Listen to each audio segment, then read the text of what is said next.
আপনি যদি অ্যান্ড্রয়েড ব্যবহারকারী হন তাহলে আপনার জন্য একটা দুঃসংবাদ অপেক্ষা করতেছে। কারণ হলো অ্যান্ড্রয়েডও এখন থেকে আইফোনের মতো ভাব ধরা শুরু করে দিচ্ছে ভাই, এখনো দেয় নাই।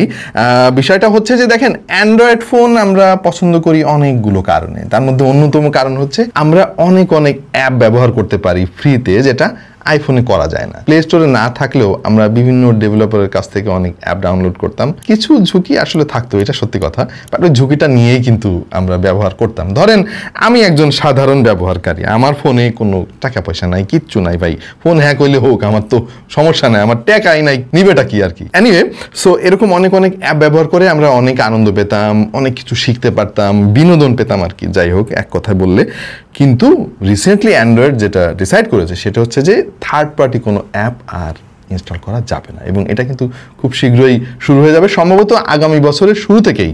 আপনি চাইলেও থার্ড পার্টি কোনো এপিকে ফাইল আর ইনস্টল করতে পারবেন না, আনলেস ওইটা গুগল দ্বারা ভেরিফাইড হয়। ভেরিফাইড অ্যাপগুলো তো সব প্লে স্টোরে থাকে। প্লে স্টোরের বাইরে থেকে আমরা প্রচুর অ্যাপ কিন্তু ডাউনলোড করতাম এতদিনে, এখন থেকে সেই সুযোগ গুগল বন্ধ করে দিচ্ছে। সো এইটা বেসিক্যালি তারা করতেছে আমাদেরকে ম্যালওয়্যারের হাত থেকে বাঁচানোর জন্য, আমাদের ফোন যাতে হ্যাক না হয়, কোনো স্প্যামার যাতে আমাদের ফোনের মধ্যে মানে অ্যাক্সেস নিতে না পারে, এই কারণে মূলত নিরাপত্তার কথা ভেবেই এই কাজটা করা হচ্ছে। বাট স্টিল আমার কাছে কেন জানি মনে হচ্ছে যে জিনিসটা কিছুটা ওই আইফোনের মতো হয়ে গেল আর কি, কারণ আইফোন ওই সিকিউরিটির কথা বলে আমাদেরকে অনেক কিছু করতে দেয় না। এনিওয়ে, আপনার কাছে কেমন লাগতেছে এই বিষয়টা একটু জানিয়ে দিন, এবং অ্যান্ড্রয়েডের ব্যবহারকারীরা যে পরবর্তীতে এপিকে ফাইল চাইলেই ইনস্টল করতে পারবেন না, কাজটা কি ঠিক হইলো নাকি ভুল হইলো একটু কমেন্টে আমাদেরকে জানিয়ে দিন।